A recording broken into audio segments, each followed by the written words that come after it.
Hey everybody, welcome back to the One Up FBA channel here on YouTube. Today I want to walk you through my personal 10-step checklist.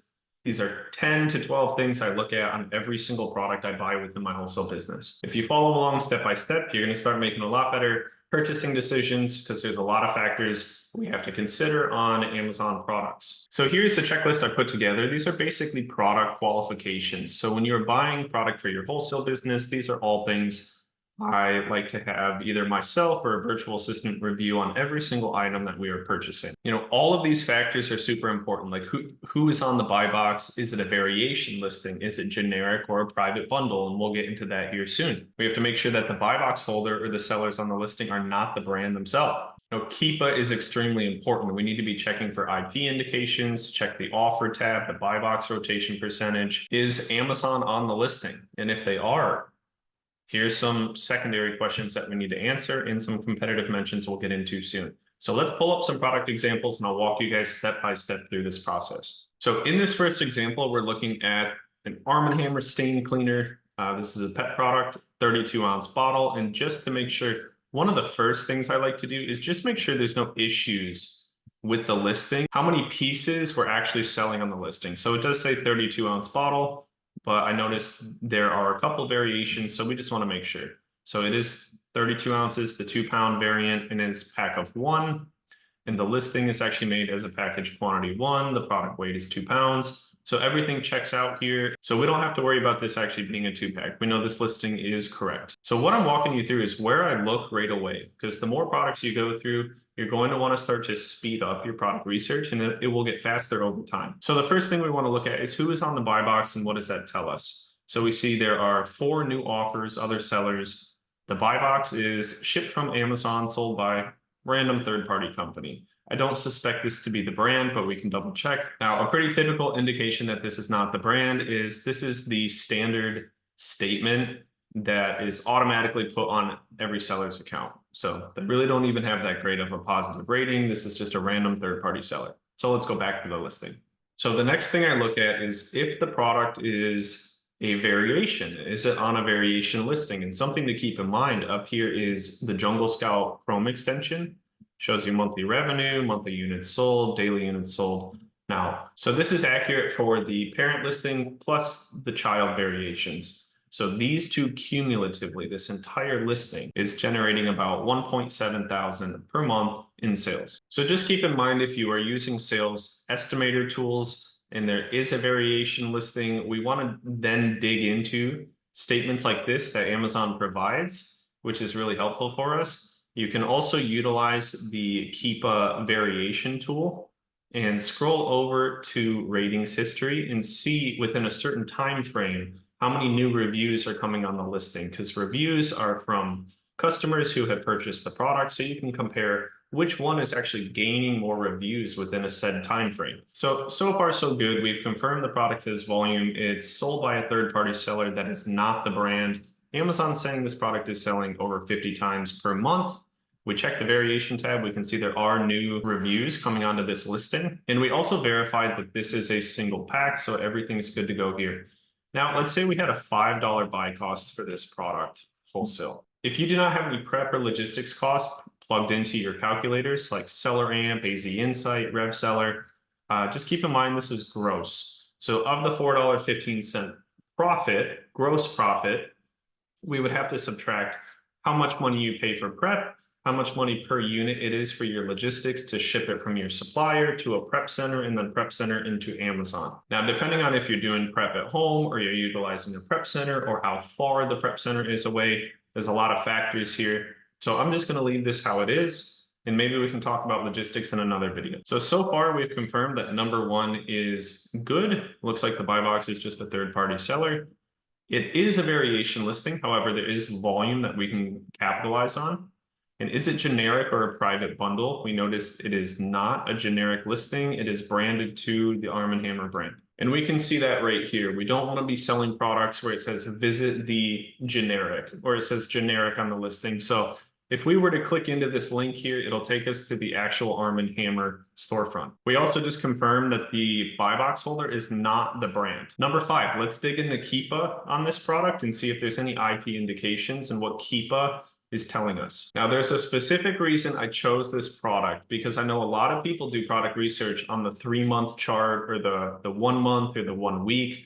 And you look at this chart, or maybe you have a virtual assistant going through it, and you can see very low competition, varies between 3 and 4 sellers. Maybe a 5th seller pops on the listing, but it looks like that was Amazon. Although there's not a lot of sellers, if you are only on the 3-month view, you are going to miss this critical data here. And if we go even farther, we can see the lifetime of this product. For the most part, Amazon was in stock around $18.99. And when they're in stock, they are pretty much the only seller on this listing taking 100% of the sales.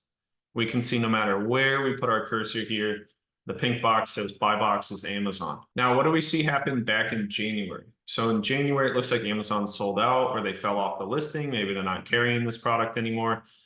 And third-party sellers took advantage of this, and a few sellers have been capitalizing on this product. Now, this is something to be mindful of, and this is where this business has kind of varying levels of risk.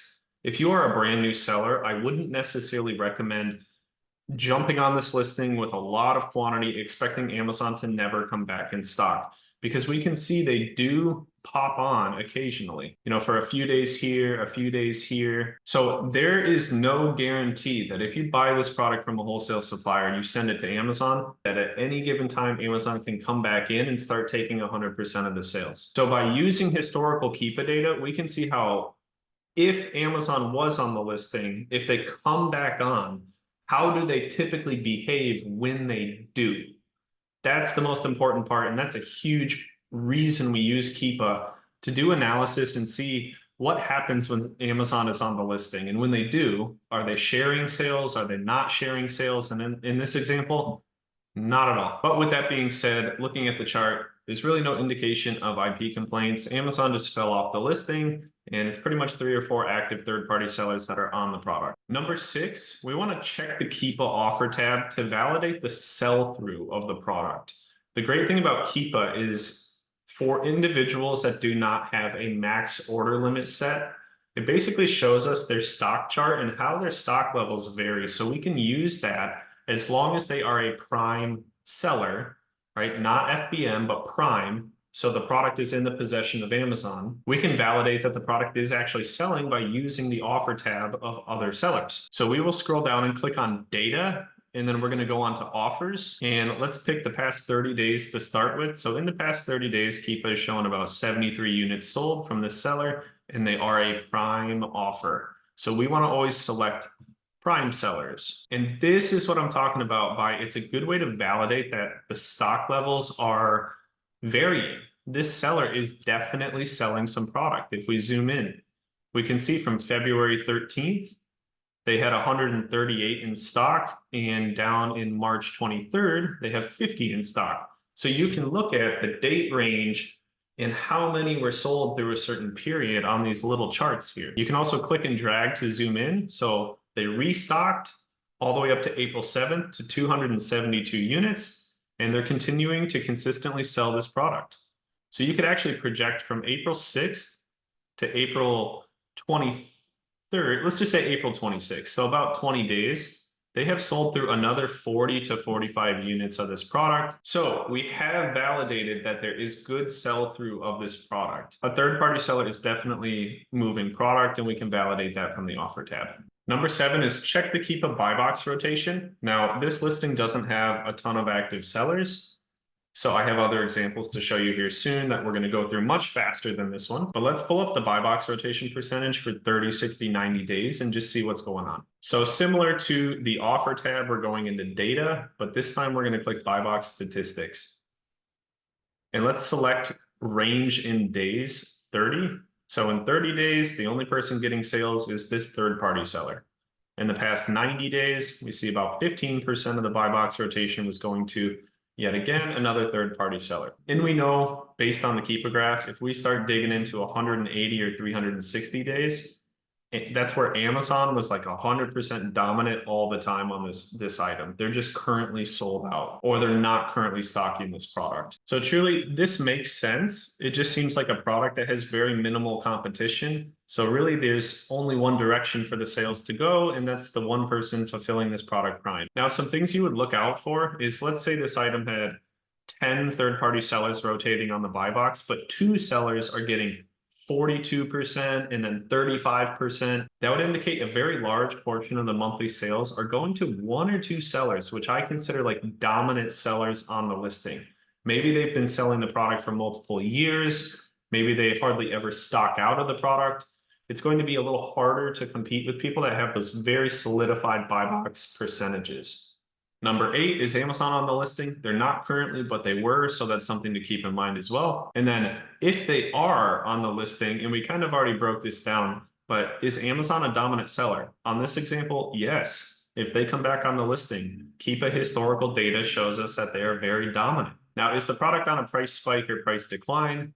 With this graph, not really. The third-party seller is really selling it for what Amazon was. Roughly $17 to $19 is what Keepa was showing. And is it seasonal or holiday related? And the reason I said influence there, especially with other channels like TikTok promoting products around certain seasons, driving a lot of traffic to Amazon. So it could potentially be like influenced for some reason and on a huge volume spike. And just as an overall statement, if you price products at $9.99, your referral fee goes from 15% to 8%. And not everybody knows this, but this is a bit of an advantage play on how you can price your products to actually make more and offer the product for less. If you see an item selling for $10.25, there's a good chance within that category, products priced under $10 will actually go from a 15% referral fee to an 8% referral fee.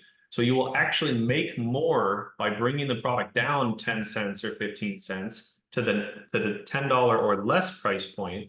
And not every seller knows this. So you can have more buy box share, make more profit on your product, and be significantly more competitive. So the overall consensus with this product here is this is pretty much wide open to come in.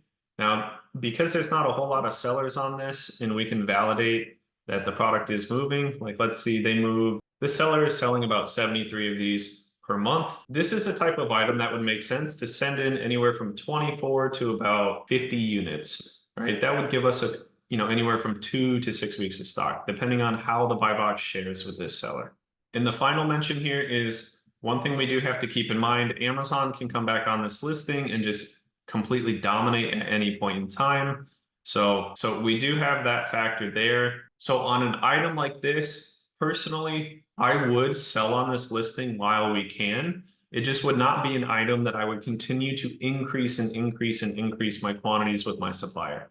If I send in 40 to 60 pieces and they sell through, I'll probably just order another 40 to 60 pieces. I'll continue to sell through that amount of product, but it's not one you'd want to stock up on 300 and then Amazon hops on. Now you're stuck with all this product. So take advantage of opportunities like this while you can, but don't invest heavily because you never know when Amazon's going to come back on. Okay, now that you have and understand the breakdown of this checklist, we're just going to go through these next 5 items a lot faster. And the more items you go through, it gets a lot easier to understand what you're looking at, what item is actually selling well, and are there factors we need to consider. So in this listing, we have a 5-pound tub of Twizzlers. The first thing I notice immediately is we have a suppressed buy box we're dealing with.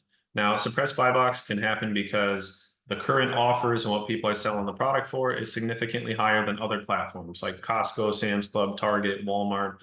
Amazon does cross-compare prices on available offers online. Like if you went to Google and type this in and it's $30 on Amazon and 10 from Sam's Club, more than likely Amazon will eventually suppress this listing. A suppressed buy box can also happen if there are other listings for the exact same product, right? Maybe a 1-pack compared to a 2-pack. If the 2-pack is $15, but the 1-pack is $30, right? That doesn't make sense for the consumer. They're more than likely going to suppress the buy box. So we do have that. So we need to dig into Keepa. The next thing I do see here, there's obviously a lot of volume, a lot of revenue coming through, but we have a lot of different variations that's being split through. Now coming down to Keepa, looks like March 20th.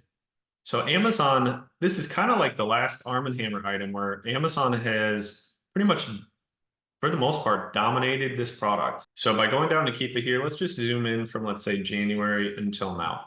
When Amazon is on this listing, they're taking about 100% of the buy box share. And we can see, yeah, somebody was selling at third-party FBA, but they're at $23.50, way above the buy box. Right, when Amazon fell off, obviously this is an open playing field for third-party sellers to get sales, but this tells us exactly why the buy box is suppressed. The product, 90% of the time, is sold by Amazon at $11. And the current FBA offers for this product are $18.50 and now currently $25.99. Amazon knows this is way too expensive for this item. So if we click on see all buying options and we filter this to current Prime offers, there is only one person fulfilling this product Prime at $25.99 with absolutely terrible reviews. Now, I actually have a feeling with how low these rating percentages are, this item, like I mentioned, might be available from like a Costco, a Sam's Club, and these people might actually be drop shipping the product.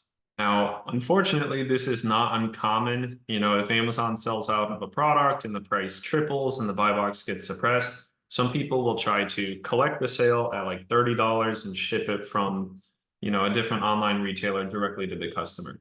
That's just called drop shipping. It's against Amazon TOS. I would never recommend doing that, but that is a reason why some of these items get suppressed. But let's look at some of the positives on the listing.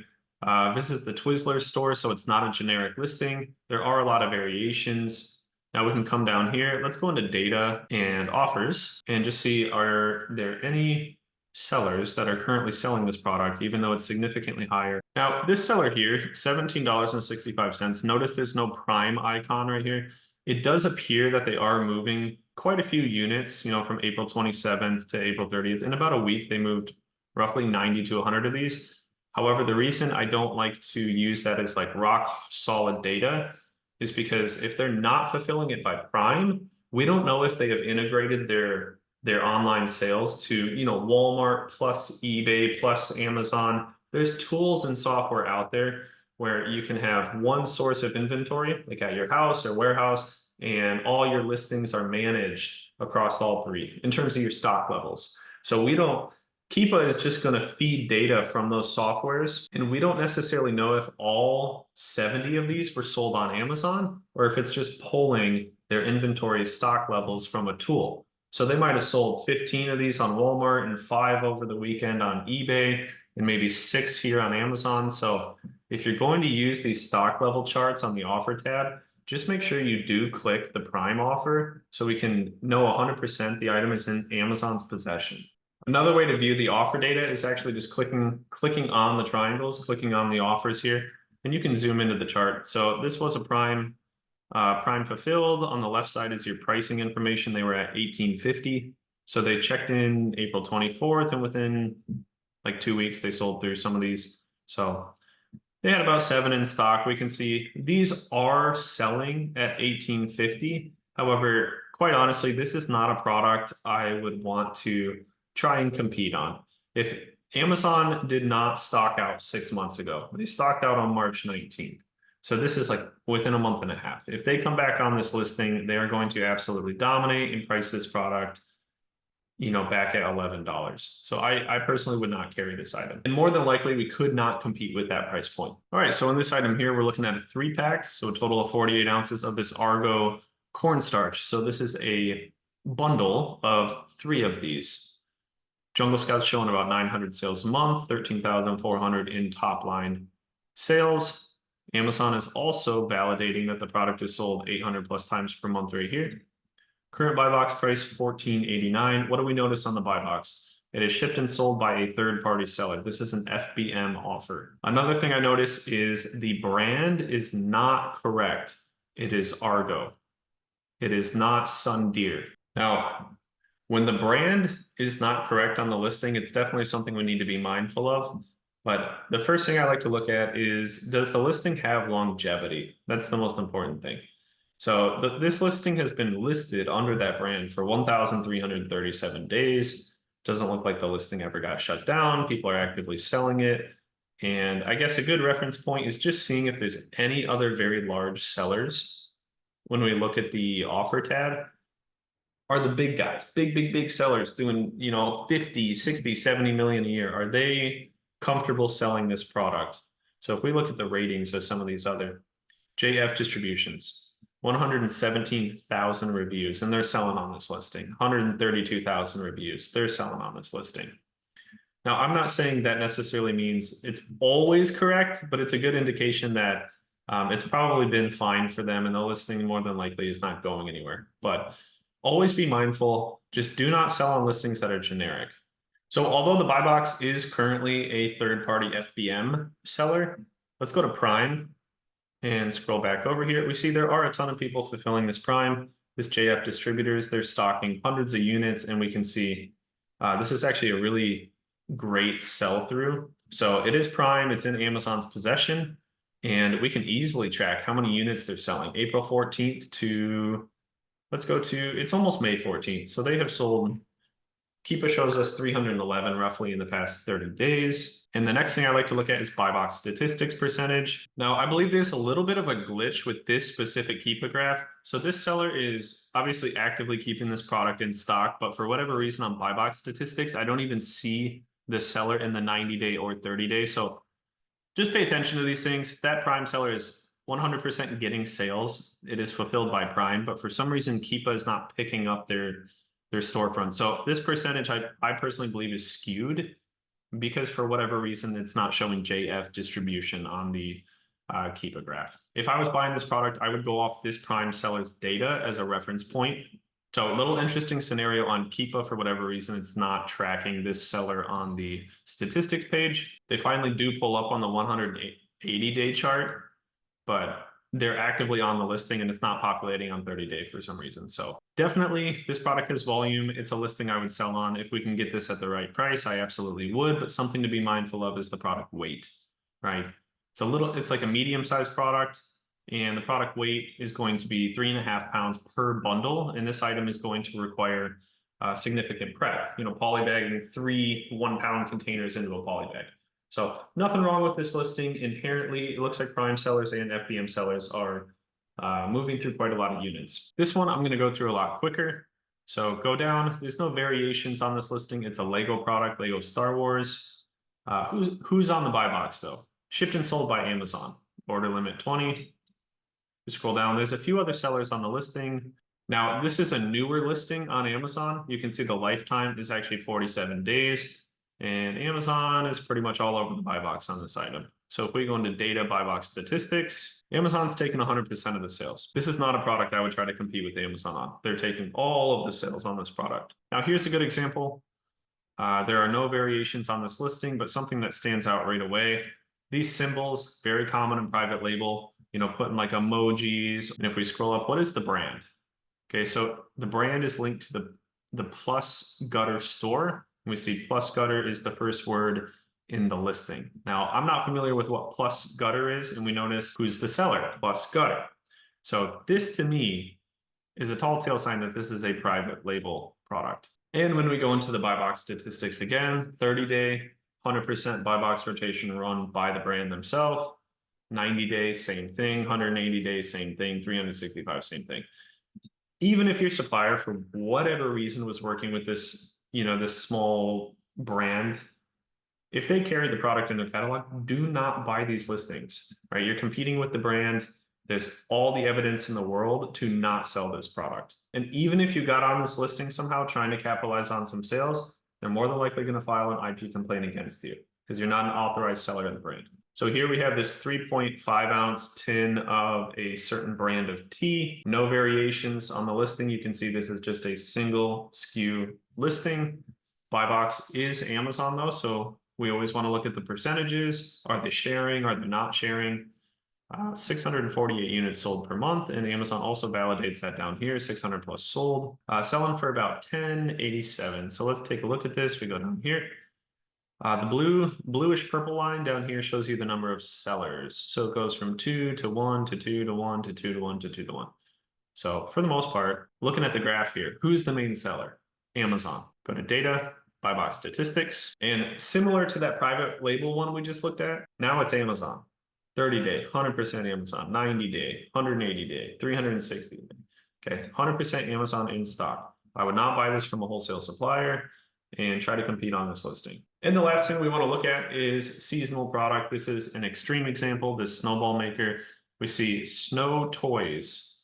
That is potentially the brand name, but it looks like the branded storefront. Looks like the brand is linked to SUP MLC store as the brand. Who is on the listing? SUP MLC. But what I want to show you, again, you see the emojis, indication very common of a privately labeled product. And for the most part, all I want to show you is the crazy fluctuation in the sales rank, which is the green line here on Keepa. So from October 16th about to February 19th, February 16th. So from October 16th to February 16th, we can see this listing goes really, really high in the rank. So it starts selling like crazy, which makes sense because it's a snowball maker and those are the cold seasons. But then the rank in the warm seasons falls off all the way to 190,000, 185,000. This is repeating annually. So every single year when it gets cold, this product takes off for this seller.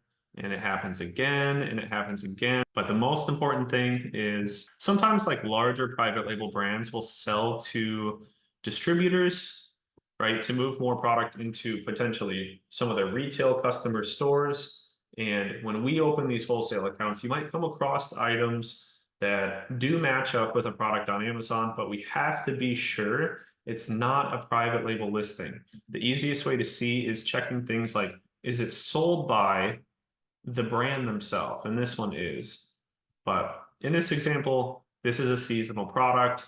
A lot of times we can see, and a lot of times you'll see this with like chocolates or holiday items, like those chocolate oranges that come out around Christmas and different holidays within the grocery category. So pay attention to these seasonal charts, and that is how you read the data there. So I really hope this helps you guys make better decisions on your product. We need to factor in every single thing.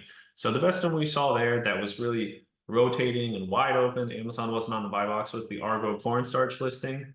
Amazon didn't have any presence on it. We saw FBM and FBA sellers moving it. But yeah, follow this checklist. You know, who's on the buy box? Is it a variation? Is it generic? Make sure it's not private label. Any IP indications, right? Big drops in the number of sellers. And is the product on a price spike or a price low? We always want to calculate our profits at the average price. If a product has recently doubled in price, we have to ask ourselves, why is that? Did a bunch of sellers sell out? Is Amazon typically on it and now it's just opened up temporarily for third-party sellers and people are trying to capitalize on that? And is the product potentially seasonal or holiday related or influenced potentially from another platform like TikTok or Instagram promoting the product? If you guys want one-on-one support and community access within our wholesale program, I'll provide the link in the description below. If you're really looking to take the next step in your wholesale business, land better accounts, help understand what products to buy, and really dig through your supplier catalogs and build those relationships. So thank you so much for watching, and I'll see you guys in the next upload.